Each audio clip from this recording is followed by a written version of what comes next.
Hello, welcome along to Willis Resilience TV, the channel dedicated to bringing you every step of the way on 19-year-old Parker Liato's expedition to the South Pole. In today's show, we'll bring you the latest on Parker and Doug's coast to pole world record attempt, and we take a look at some of the special polar equipment they're using to survive the most inhospitable place on Earth. They may have been out on the Antarctic ice for a few weeks now, but it seems you just never get used to that kind of cold.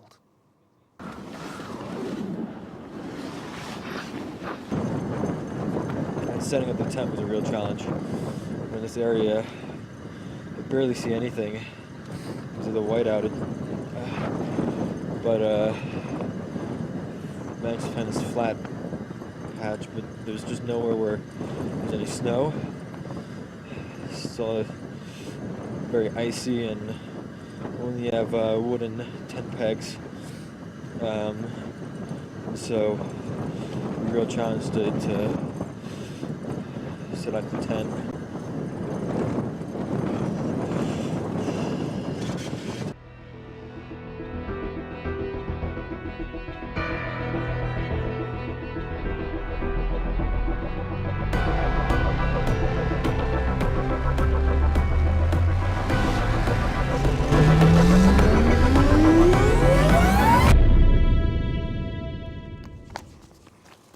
Incredible footage of Parker there, and more to come very shortly. As always, here on the show, we'll be dealing with some key environmental issues as well.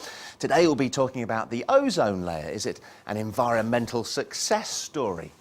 And also, we'll discuss the role that renewable energy has to play in the future. Now, let's bring you bang up to date with the team's progress towards the South Pole. They've had to continue to ski through whiteout conditions. Those, of course, caused by high winds whipping the snow up into the air, and you can barely see your hand in front of your face. Despite this, they covered an impressive 17 miles yesterday, leaving them 132 miles to go to the end goal, the South Pole. The team are hoping to break that magic 100-mile barrier in the next 2 days. Don't forget, you can keep checking the website for further information and updates. Just go to willisresilience.com. You can follow Parker pretty much every step of the way. Now, he may be leading the expedition, but Parker will be relying on every member of the team that he's put together.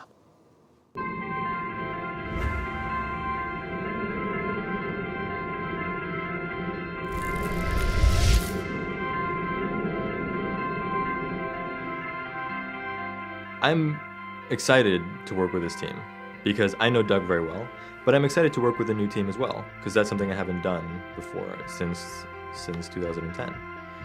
And Doug I know very well, and I'm confident in our ability to work together because we have a system now. We know each other very well. We know how to work together on the ice. Every explorer has their own way of doing things, but we have worked together 3 times now on this kind of stuff. We know when to take breaks. We know how it's going to work. We know how to, we know exactly the way we're going to do tents and stoves and everything like that. And that's really good. But I had the opportunity to work with Patty, our cameraman, and Ayo and the Arctic Trucks team, and get to know them and their stories and what they really wanted for this expedition and how they were, we're going to be able to work together. And I'm really excited because I think that even though I'm not the most experienced person in the team, Doug is by far. The idea for me to lead an expedition or be the sort of, the overall leader of the whole project is, and when there are other people involved, when there's lots of moving parts, when there's the fact that I have to work with all of the team members on the science and teach them sampling techniques, when there's also working with the truck in certain ways for doing the communications and that kind of thing, and then when it comes down to just Doug and me, when he is vastly more experienced than me, but we both have a job to do. We both rely on each other for survival. We both need to work together as equals to make sure that we get through this expedition. It's just a very exciting process. Not something that I've done before as much because typically it's just been me and Doug. But I think that what we're putting together with every component of this expedition, the science, the communication, the unsupported journey, the whole team is super excited, and I'm really excited. And there's a great atmosphere, and I'm really happy that every member of the team is approaching this with an open mind and also with a great deal of humility. You know, every member of this team understands that anything can happen, that we have to be super careful with every part of this expedition, that nothing is given, nothing is taken for granted, and that makes me very, very happy, because it just means that we have a very solid team, and I'm really looking forward to working with them.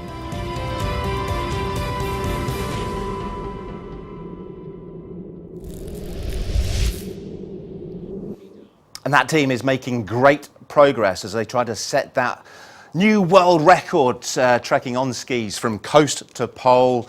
And let's talk live to them, as we've been doing pretty much every day since we went live here on Willis Resilience TV. I believe it's Doug that we can see. As I ask that, he takes the phone from his ear. Doug, can you hear me? It's Dan.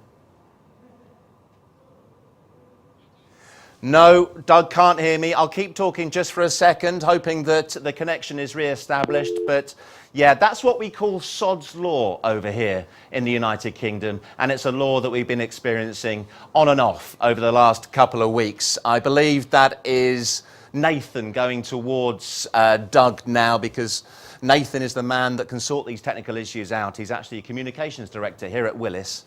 If you're not aware, we are actually in a studio built in the foyer in the lobby of the Willis building, and that's the building that that man on the right is normally in at work right about now, perhaps earlier. So I'll tell you what, we'll give them just a few more minutes to sort connections out, and hopefully we'll be chatting not only to Doug but also Parker. And I really want to get the latest from Parker, as we saw him just a few minutes ago, looking very cold and a little distressed as well. So as you can tell, I'm kind of filling a little bit now. So with any luck, in the next couple of seconds, Doug will be able to hear us in the studio. Doug, hi, it's Dan. Hi, Doug, can you hear me? No, gone again. Okay, well, we'll come back to Doug and Parker as soon as we get that satellite connection sorted out. As they draw nearer to the pole, I should say, the expedition team's thoughts to the finish line, they changed that direction, and the world record they're trying to set. So what do I think Parker's chances of succeeding are? That's a good question. He's had a tough few days. Yesterday in particular, I think, was pretty hard on him. And you know, there's different opinions amongst the team, but I think I just can't see him quitting. He's a stubborn guy, and I don't think he'd be able to live with it himself, actually, if he didn't make it to the pole. How did today go? Today went really well. I'm rewarding myself with a piece of, I guess, butterscotch or whatever. Yeah, I mean, it's disappointing that we're not making our miles. But, you know, Mother Nature rules, and, you know, she's going to throw everything at us. And, you know, sometimes I think we need a little bit more focus. Yeah, we had some questionable conditions. It was white out for 90% of the day. We had some soft snow, really slow moving, but we still did 17 nautical miles, which is like 30 kilometers, or no, more than 32, 34 kilometers. And I'm really happy with that. We did our 11 hours. We did 17 miles. Telling Parker, you know, if we do 17 miles for 8 more days, we'll be there Christmas Eve. So we just have to do our 11 hours, and we should be able to do 17 miles. And because we really weren't moving that fast today, and it was, not great conditions. It wasn't windy, but it was fairly difficult and slow moving. We're all hoping that they get there in the next sort of 9 days or so, which is a strong possibility if they keep going like they're doing at the moment. And sort of wise out conditions at the moment, but the wind's not too strong. They're making fairly steady progress today. But yeah, like I say, I really do think Parker sort of embodies resilience. Really, he does have a really tough time. You can see that it's really taking its toll on him, and the pain that he's going through. But he sticks at it, and he gets up every morning, gets back on the skis, and does his 30k. So best of luck to him. One thing I would like to say is how proud I am of Parker today after a rebound from yesterday, and he really showed some heart and soul today. We'll get there. It's just need to keep on moving. Get up in the morning, get out of the tent, and start skiing.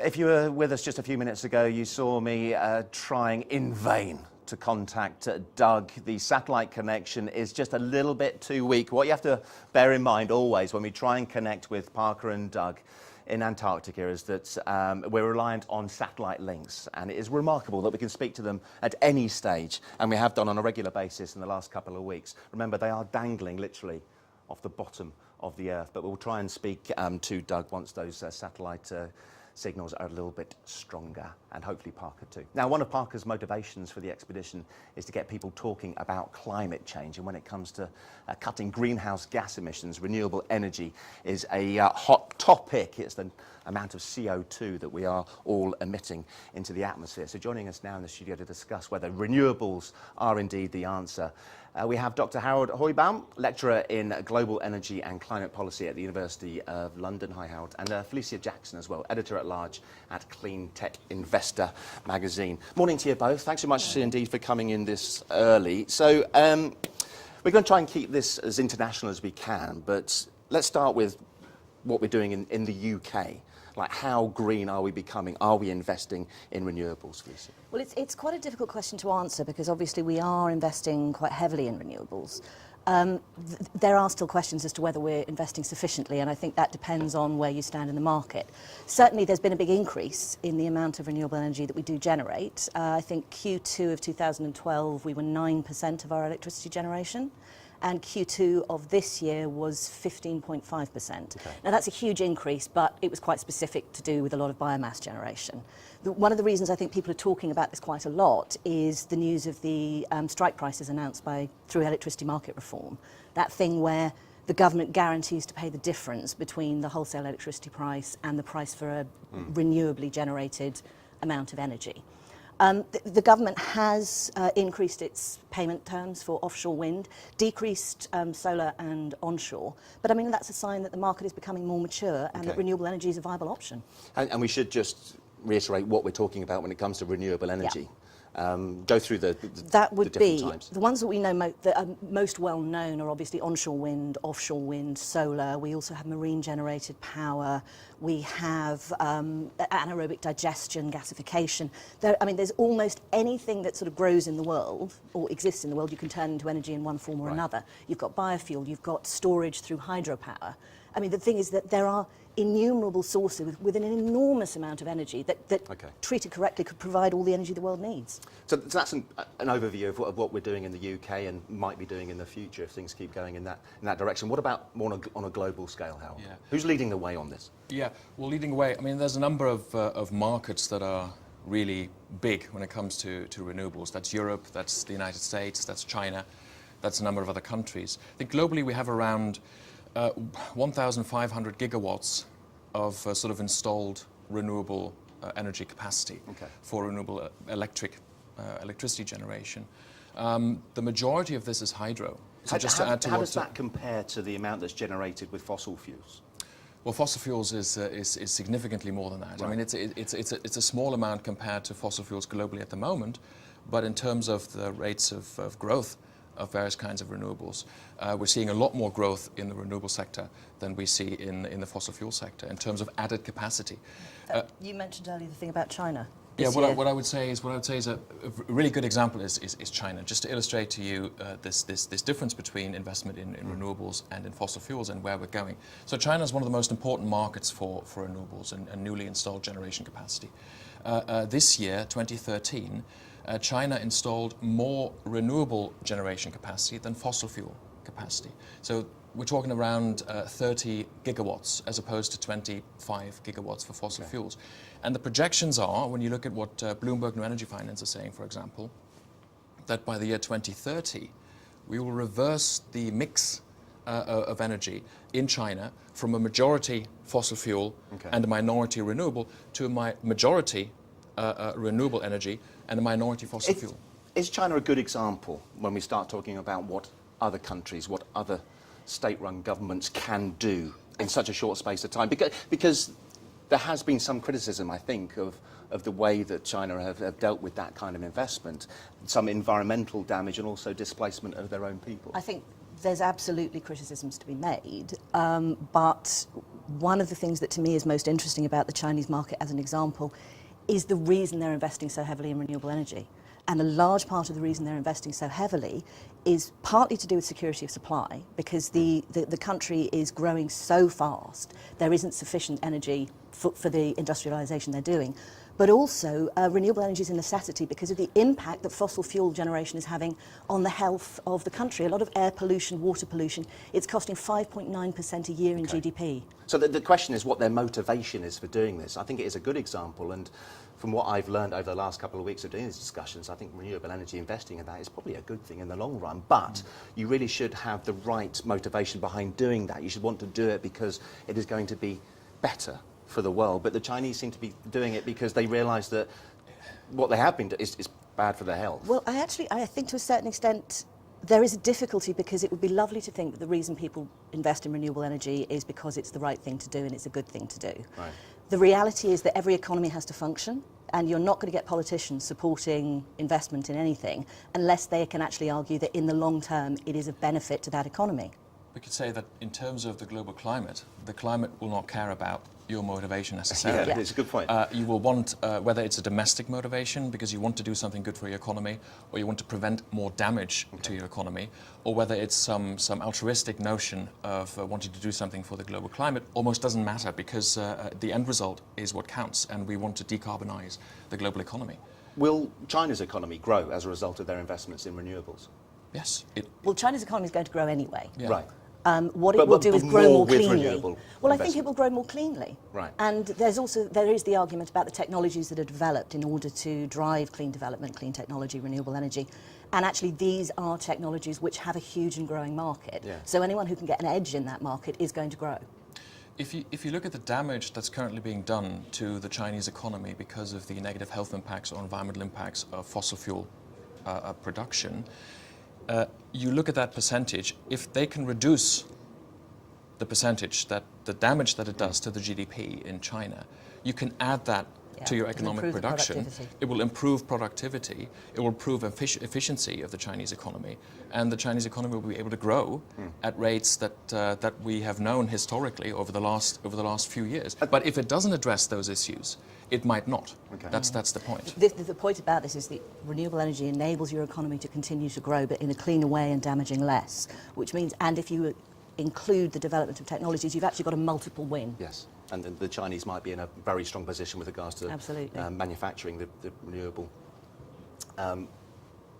technology. Let's talk a bit what's happening in the West. You mentioned that Europe is very important, of course, but what's the role of the US in this? Do we need them to be investing strongly in renewable energy in order for the West to be matching what's happening elsewhere in the world? Well, I think the important thing is the US is actually investing quite heavily. What it is at the state level. There is very high investment in a number of states. You've got to remember that the US doesn't work the same way as where's the UK. Where's that being driven from? I guess that's what I'm getting at. We had a discussion a couple of days ago about the role that the private sector is playing and the fact that businesses are able to to employ new renewable technologies and to be more green because they can just make decisions without having to deal with politicians. I mean, you always have a number of states within the US who've traditionally taken the lead on these issues. California, the West Coast, East Coast states. Texas and also wind. Texas in wind power, although that's slowed down a little bit in recent years. It's about the policy environment that states come up with to incentivize Yes. the use of and the uptake of renewables, but also of storage. And in this particular example of energy storage related to renewable electricity generation, California again is leading the way.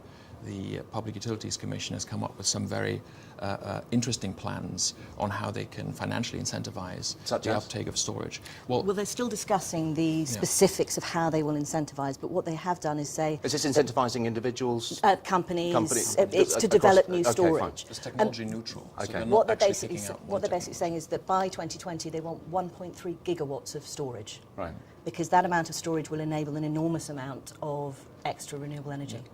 If I wanted to become greener at home tomorrow, irrespective of what my government are saying or what's happening elsewhere as far as business is concerned, how much would it cost me, to reach the levels that you guys would think are sufficient to be green and do my bit for the environment? Because that's one of the issues, is that initial outlay, that cost to individuals. One of the challenges, I think, is it does depend on what you're talking about, which always makes it difficult to discuss. But one thing I would love to mention, my electricity supplier is actually a green energy supplier, and the 2 UK renewable energy suppliers froze their prices for electricity this winter, as opposed to all the big six who increased their prices massively. One of the issues is with renewable energy, you're not long-term paying the same sorts of cost on the international commodities market. And therein lies a problem. We talk about the long term here, and we are still, for many people, in a period of austerity here, although there are some green shoots of recovery as far as the economy is concerned. Should we be expecting people at times like this to be investing in their own green energy when it is when it's long-term benefit, not short-term?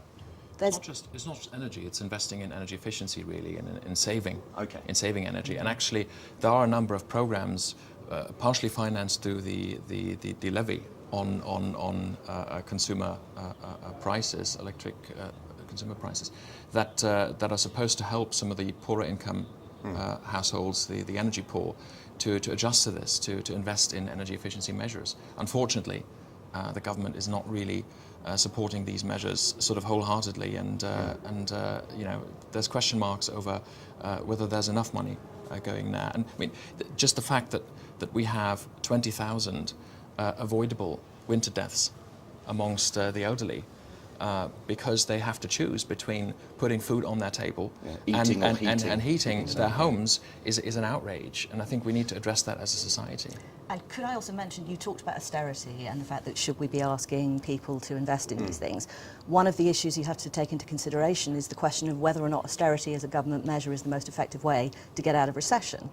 And that is, I accept that's a different argument, but I do think there is a role that the government has to play, especially in the poorer ends of the market, in terms of insulation, in terms of really basic, relatively cheap things that can fundamentally cut people's energy costs. Are you advocates of renewable energies being part of the way that energy is produced going forward in the future? Is there a role for nuclear, fossil fuels still, and other forms of generating energy? I think there's no question that in the short term that it will be a mix of everything, because it has to be. You have to, whatever particular energy group you're discussing, you have to build up a network, a supply chain, a process for getting the energy to work as a whole. Long term, I certainly do believe that renewable energy, with the right energy storage and a smart grid, would be more than capable of long-term provision of all the energy we require. I think there's every reason to believe that we can go 100% renewable in the long term. How long term would you suggest? Well, it really depends on political commitment. Yeah. It depends on whether the government steps in and does its part, and then the private sector to follow. We see every indication now that in terms of the growth rate of solar, of wind, of hydro around the world, we are really going places. I think, and it's worth pointing out that the more that gets deployed, the cheaper it gets. cheaper There it is a gets. cost curve, and it does come down. But it is entirely possible to run the energy system, power generation, only on renewables. We do not need fossil fuels or even nuclear power, which we might not want for other reasons than CO2 generation. We don't need these sources. We can run it on renewables. Technologically, it's absolutely feasible to do it. It's about the political commitment and putting enough Political and money in. operational, because there will be a transition period. can be a problem going forwards, couldn't it? Thank you very much indeed, both of you. It's great to have you in this morning. Cheers. Pleasure. Thank you very much. Now then, personally, I cannot fathom what a temperature of -30 feels like, and that is probably the minimum that it is in Antarctica at the moment. Parker, on the other hand, knows only too well.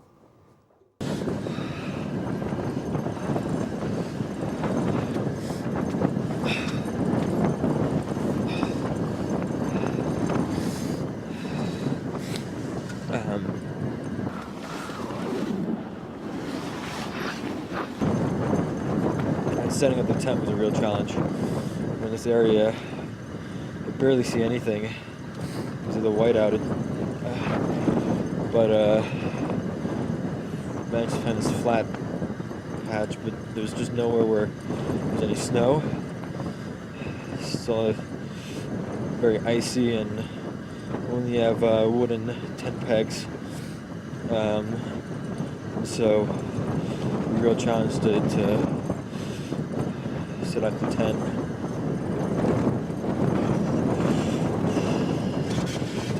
Man, it started off as a fairly uneventful day. It took a lot of mental strength. Mentally, it took a lot out of me to finish this day and do it right.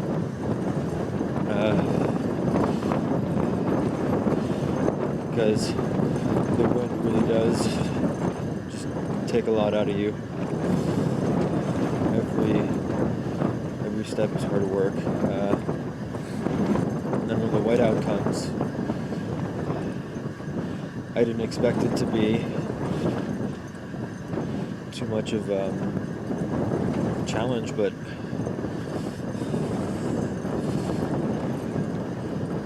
the difference that the sun can make is just remarkable.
The most inhospitable place on earth, but my goodness, it is beautiful as well. And we have cameraman Paddy Scott to thank for providing all those beautiful pictures from Antarctica. Now, one thing the whole expedition team depend on out there is their kit. With us in the studio is Justin Miles, another polar explorer, to talk us through some of the stuff that's keeping those guys alive out there. Good to see you again, Justin. Morning. You've been to the North Pole plenty of times, not the South Pole, but I'm assuming the conditions Been to cold places, are yeah. pretty similar. The pulk. This thing is called a pulk, which is basically it's a big sled, isn't it, designed for this kind of expedition? That's all it is. In effect, it's just a big sled that you put all your gear in and tow. If you had to carry this on your back, you just couldn't physically do it. Yeah, it weighed at the beginning, I think, of this expedition for Parker and Doug. Remember, this is unsupported, so although the truck is following their progress, they're not aiding them in any way. So they were pulling, I think, about 82 kilograms of weight, this pulk and all the kit and supplies in it. I mean, that's a significant amount, isn't it? Yeah, it's a relatively heavy bulk. Yeah. I made the connection to George Clooney, weighing 79 kilograms apparently, having a really good Christmas, yeah? And imagine having to pull George Clooney, a dead weight, he's passed out drunk, across. Okay. Yeah. It's something that I've not really thought about. No, I know, George I've Clooney. just thrown that on you, Justin. And you look a little bit dazed and confused, as I would be too, I think, if I said the same thing. Let's hope we can speak now to Doug. We tried to make that connection a little bit earlier.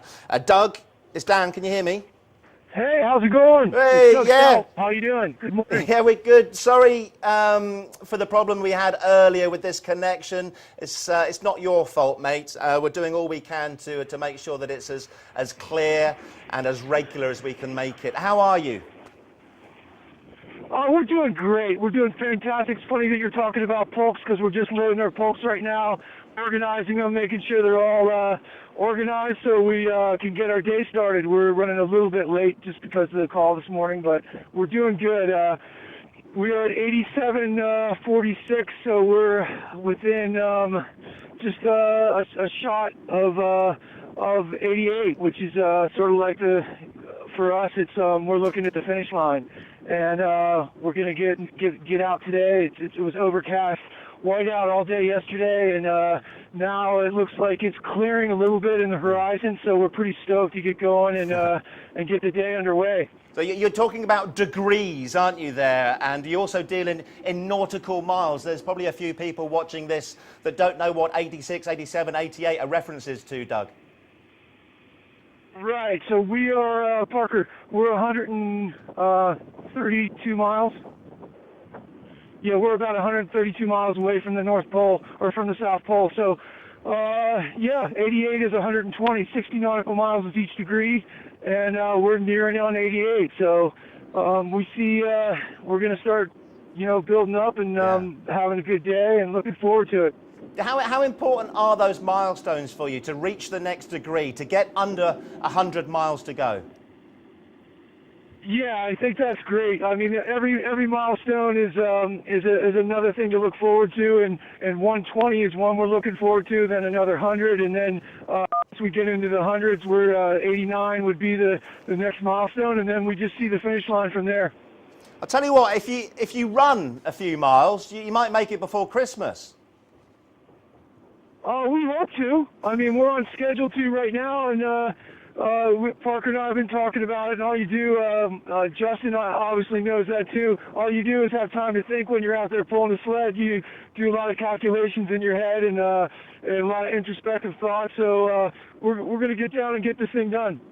I just want to ask you what goes through your mind, Doug, when you're doing mile after mile, day after day, in some pretty tough conditions. What are you thinking about?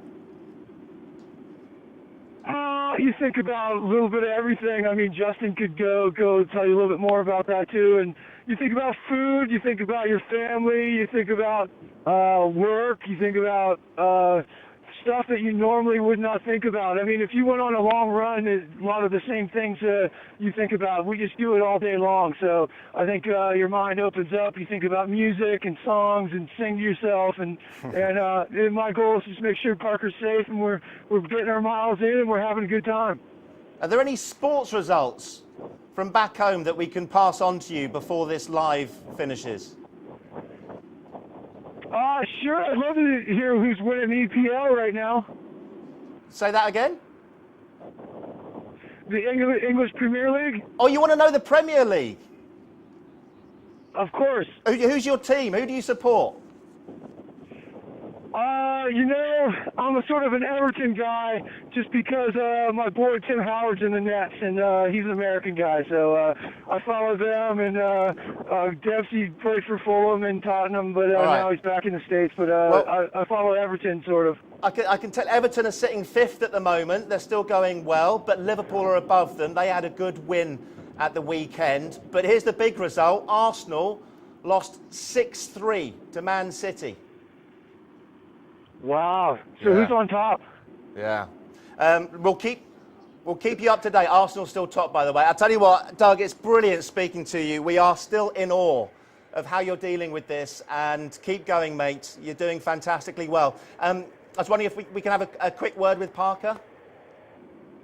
Absolutely. Hey, I want to say hello to everybody. Thank you guys for following. And Justin, look forward to meeting you someday. Have a great morning. And here's Parker. Hey, Thanks, Doug, catch you mate. again. Yeah, he's just such a top guy, Doug. He is. Did you hear that? We've been talking for about 3 years through Facebook. We heard that, Doug. Sorry, mate. All right, here's Parker. Thank you. He goes, let's just switch with me. Have you met Doug? No, we talked through Facebook. Oh, right, so you actually have for about 3 connections, years. yeah. But we've never met in person. Is he well known in the Yes. exploring world? Yeah. Parker, hi, it's Dan. Hello? Hi, Parker. Hopefully you can hear us okay. We just heard from Doug that you guys are pretty positive and things are going well. Yeah, pretty thrilled at the progress you made yesterday. We did 17 nautical miles in some pretty tough conditions, and I'm really excited about that. Oh, yeah, those conditions, another whiteout, we understand. So if you keep going that number of miles in those kind of conditions, this thing's going to be a breeze. Well, I don't know about that, but I do know that we have a job to do, and we're going to try to do our best, and hopefully just get up and do our time and miles every day, and we're just going to hope for good weather. Yeah, just wondering if we've got a Polk with us in the studio, Parker. Just wondering if that's getting a little bit lighter, easier for you to pull. You have what in the studio? We have a Polk, a sled. Yeah? Yeah. What about it? But just wondering if the weight is getting lighter for you. It is getting a little lighter. You know, the bulk of our stuff still stays the same, but we do reduce the amount of fuel and food that we have because we use it up every day. So it can be reduced by a few hundred grams a day. We saw pictures of you shivering. I think it was just after you'd put the tent up. You actually couldn't control. You were so cold and probably tired as well. You were shivering. Has that been the way it is every day? It is at the end of every day, yeah. The reason why we leave on the jacket, the fur jacket, is because we want to melt out all the water, all the ice on the jacket. We're using our body heat so that we can have a dry jacket the next morning. It does require a bit of a comfort sacrifice for us at the end of the day, but it's necessary to make sure that we don't accumulate ice over the expedition into our jacket.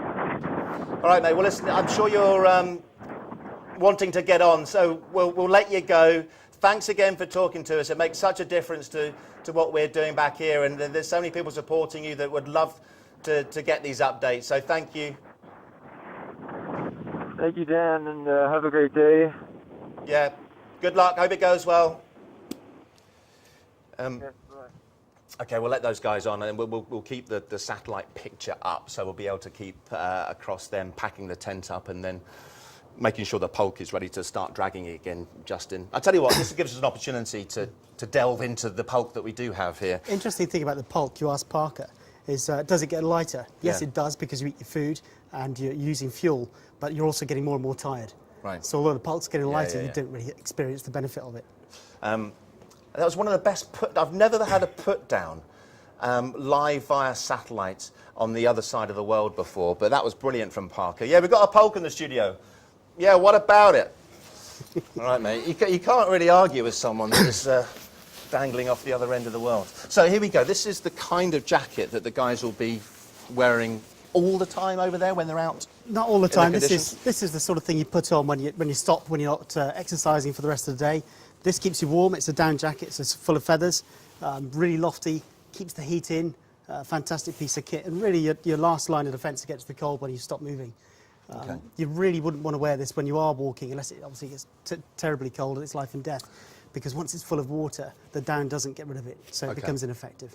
We've been talking on and off with Ian, Expedition Doctor, and yourself, I think we touched on it, where sweating too much is a bad thing. So you've got to be wary of how many layers you've got on at any given time, and you can be sort of changing that around, right? You need to be able to have the right layers on so that you can vent, you can get the moisture away from your body. Right. Otherwise, when you stop it, you get cold very, very quickly. Okay, let me just delve into the Polk to pull out this magnificent boot that I think I saw David Bowie wearing once on stage. Quite possibly, a few famous people have worn them. I've only got very tiny feet, but this Still is my looks big. boot. Yeah, I know, it's huge. Yeah. Inside, it's got I can't get it out. Inside is a felt liner, so you can see there. All insulation. You need lots of space, so that there's lots of air breathing around your foot, and it keeps it warm. Okay, so that kind of sorts out the warmth. Easier said than done, though, I'm sure. Let's talk about the other things that are going to help keep them alive, and first aid kits are crucial, obviously. Start with that one. What's in there? This is a first aid kit packed for a 3-month trip. So if I open it up, we've got all sorts of things in here, from hypodermic needles to lots and lots of sterile dressings, and a dental kit. Right. Just to angle that So, so we get... Right, so if you need a filling, we can do it. You can do that? Yeah. But do you might know not be how as to do pretty. that? Is that part of the training? It can't be that hard. No. Yeah, but I've you've done a never course. done it? Yeah, no, I've done a course, and Right. we did it on sheep's teeth. Oh, right. So that we filled gaps in sheep's teeth just to get... In live practice. sheep? No, they were dead. Right. Just the teeth, not the rest Okay, of but the you had sheep. to... The teeth were still in the mouth? Absolutely, so Right. you had a bit of practice. Okay. And drugs? Drugs, when you're away in the middle of nowhere, there's no chemist. So if you get an infection, you need to be able to treat it. So in the drug pack, you always take painkillers, antibiotics, and antifungal treatments, Right. because that's the last thing you want. We've heard previously about Parker's ailments. He developed a cough. They were worried at one stage maybe it would develop into a chest infection. Antibiotics are the thing that you need to make sure Yeah, take are it with you. in a kit like that. On a longer trip, I'd always say have a medical team backup, as Parker has. So you can phone back, take advice before Yeah. you do it, but you've got to have the drugs with you, otherwise you can't take them. Yeah, and they actually mentioned they'd had contact with a doctor at ALE, which is Antarctica Logistics and Expeditions, Yeah. and I guess they're there all year round to deal with people that are operating on that continent, and a couple of other things here. That's a very simple bit of duct tape, but hugely important, I guess, for various reasons. This is essential. With duct tape, you can fix your boots, you can fix the tent, you can stick stuff together, and it's a fantastic piece of first aid kit. Right. But if you've got chafes and scrapes, put a bit of clean gauze over the top and use duct tape to stick over the top. Okay. You might want to shave your legs first. Maybe that's what Parker had to do, because he had a bad rash. I think it might have even sort of been so red raw it was producing blood and creams and all sorts. But as far as preventative measures are concerned, that sounds like the sort of thing he could have You done. put this over the top. If you use an ordinary bandage or plaster, then it rides up and it ridges and you get a secondary problem. But if you use this stuff, it sticks to anything. Yeah. Once it's on, it doesn't come off easily. And this little puppy, which is crucial for various reasons when you are trying to get somewhere, Yeah, this but is also for safety. GPS, not quite the same as the one you'd use in your car, Right. because all it does is give you numbers. So it reads off the satellites, tells you what your position is. It's also got a little digital compass in there, Yeah. so it can tell you which way is north, south, whatever. So we're actually going to be covering the history of expeditions to the South Pole, but it's things like this that have made those kind of expeditions, I hate to use the word easier, because it is still an amazing feat, but more secure. Definitely. Through this, if you need to call in rescue, they can pinpoint your position exactly, whereas in the days of Scott, obviously they couldn't. This I can pull out of my pocket, look and find out where I am in a few seconds. Again, in the days of Scott, they were using a compass, they were using watches, they were using sextants to find their position, which you can't do very, very quickly out on the move. What if you remember back to your expeditions to the North Pole?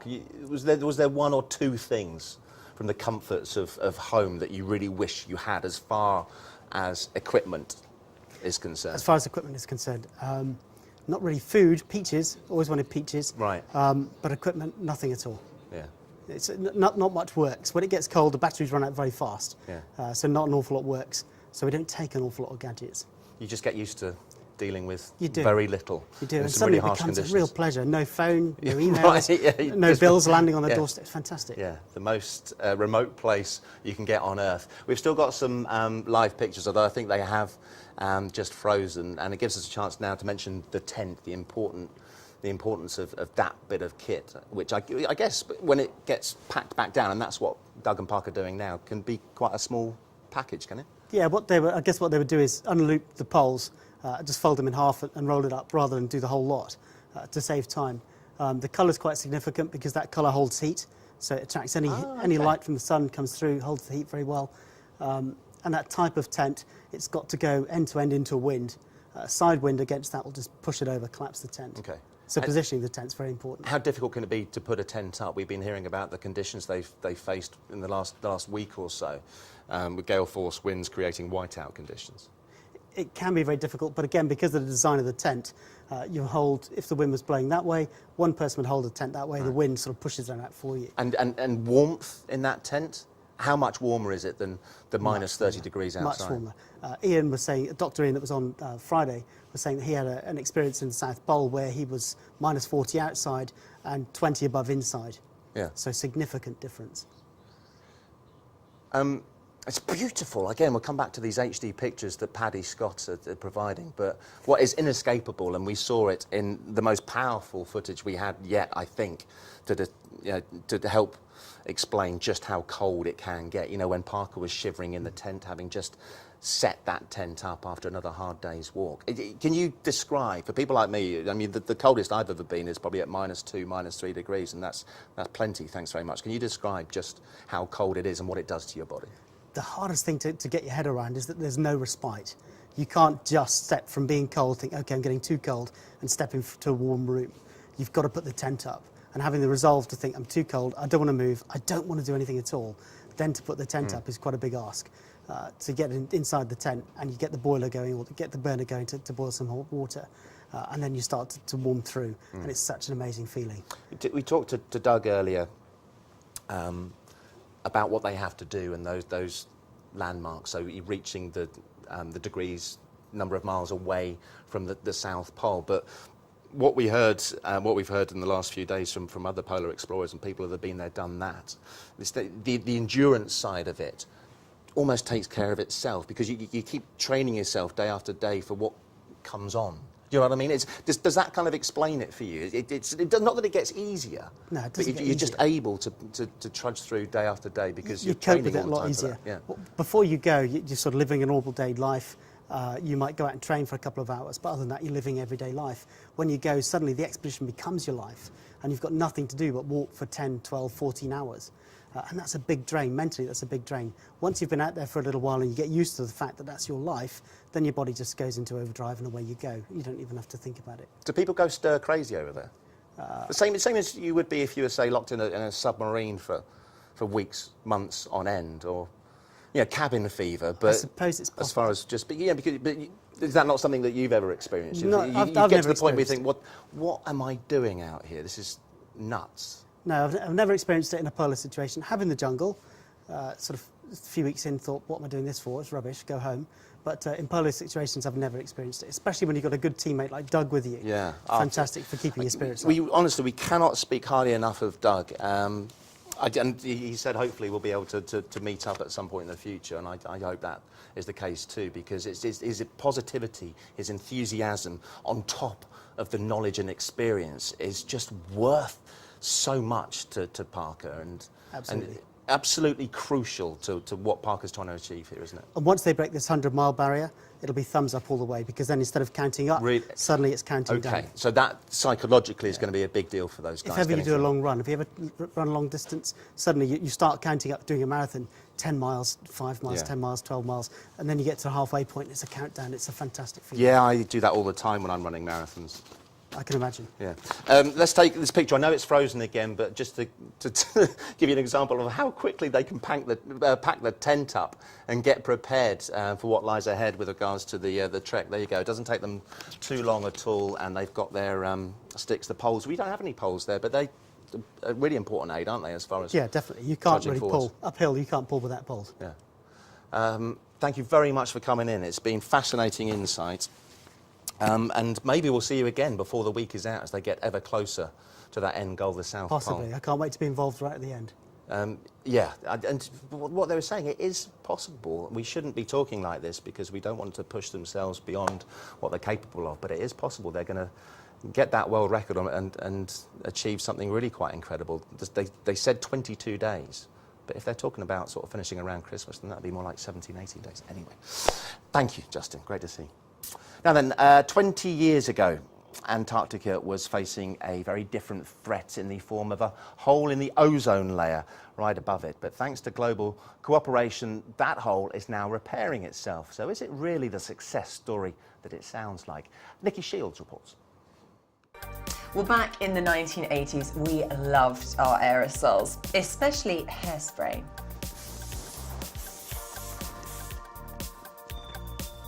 and our big new fridges. But what we didn't realise was that these products were releasing millions of tonnes of harmful CFCs into the atmosphere and severely damaging the ozone layer at a rate of 4% a year.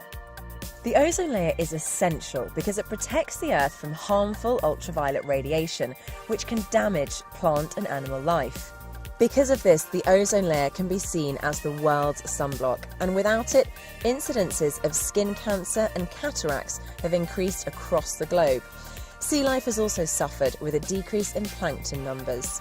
This damage was first observed in 1985 when a depression in the ozone layer above Antarctica was identified, which came to be known as the ozone hole.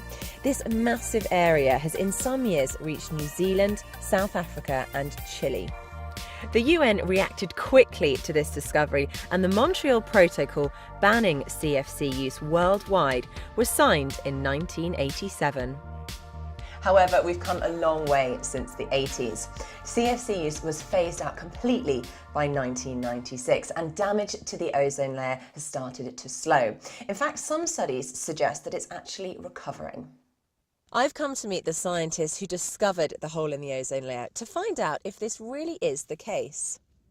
We are, I think, just beginning to see a recovery. The data from our Halley station over the last 20 years has shown a very, very slow increase in the amount of ozone at the minimum. We're not going to get down to the level of CFCs prior to our discovery until maybe 2070, 2080, and that gives you an idea of how long these chemicals last in the atmosphere. Can you just explain how the ozone layer and the depletion of the ozone layer affects climate change and vice versa?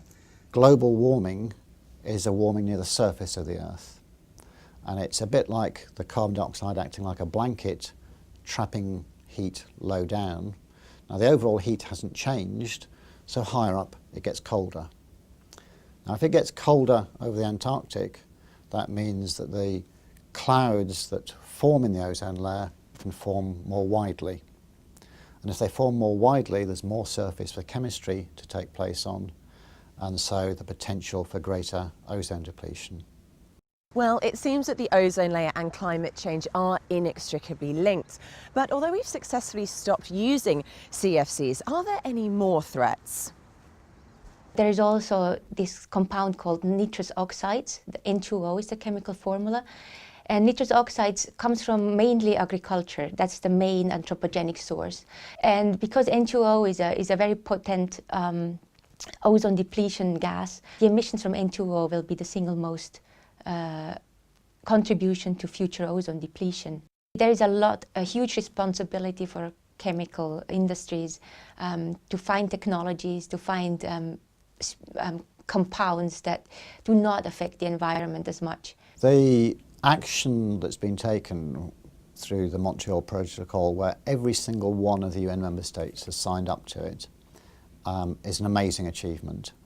And that, I think, we can be justifiably proud that the world can work together and demonstrably have an impact. It is a success story of notable achievements, and these achievements have been done by scientists, by industry and by the policymakers. Well, the recovery of the ozone layer and the ban on the use of CFCs is one of the first examples of humanity identifying a worldwide environmental issue and actually doing something about it. So we can mark this one up as a victory, but is it just a small battle in the global war? And Nikki's with us in the studio alongside Dr. David Rowley, Senior Lecturer in Atmospheric Chemistry at University College London, which is one of the most impressive job titles that we've had on the sofa for the last couple of weeks. Nikki, you mentioned the Montreal Protocol. Yes, I did. In that VT. Can you expand on what that was and just how important it was to deal with the ozone crisis? Yes, I mean, once the ozone hole was actually discovered in 1985, a lot of decisive action was actually taken pretty quickly, and the UN agreed to the Montreal Protocol in 1987, and it was basically all the countries together banning the use of CFCs. So ozone-depleting substances were no longer allowed to be used by every country in the UN, which is quite an incredible achievement in itself. And thanks to that, we have now seen a reduction and a reduction in the depletion and a recovery in the ozone hole. So we've seen the benefits of quick, firm, decisive action on a global scale. Exactly. And in the reporting that you did in the research, would you say that it is a success story? Absolutely. Like, I mean, it's a really good example of the world acting very fast, responding to it, and we're already seeing the positive effects of it. You know, the ozone hole is now recovering, so it's definitely a success story. I mean, it's also quite a nice story in itself in terms of, I think there are reasons why the governments were so decisive about it, because, you know, as soon as you say the word an ozone hole, you know, hole that's very negative connotations, then as soon as you hear, you know, the increased risk in skin cancer, again, okay, there's sort of causes and consequences, so people were very quick to react. Right. Whereas I think, you know, there are bigger issues perhaps that they're not as quick to react. Yeah, we'll get on to that perhaps. David, you've been in here for a couple of minutes and you haven't spoken yet. We're going to hold off another few seconds because we have some live pictures from Antarctica, and as I speak, there's nothing in the picture whatsoever because just that second, Parker drifted out of view. So he and Doug are on their way. There you go. That is Parker or Doug. I think that actually might be Parker because Doug has normally been leading the way. He's a hugely experienced polar guide. He knows that region well, and he's making sure that Parker finds the best possible route in the shortest amount of time as they try to set that new world record by reaching the South Pole from the coast of Antarctica in under 22 days. So there you go. The guys are off and running as far as day 12 is concerned, and hopefully they'll put as many miles between that point and the South Pole as possible to keep that record attempt alive. Sorry, David, to keep you waiting so long. What would have happened if we didn't address the ozone problem? Well, as Nicky said, the ozone problem was something that was discovered in 1985 in Antarctica. It was found that there were massive depletions in the amount of ozone. Ozone's important because it's a shield from the sun's UV radiation, and therefore if you take away the ozone, you've no longer got that shield, and that's obviously an issue for humans and other ecosystems. And we correctly figured out what was causing that hole in the ozone layer, and that was chemistry that takes place in the upper atmosphere. Chemistry as a result of chlorofluorocarbons, which is the longest word I'm going to use this morning, which are chlorine-containing molecules, which were released from aerosols, from fridges, and eventually broken down in the upper atmosphere above Antarctica.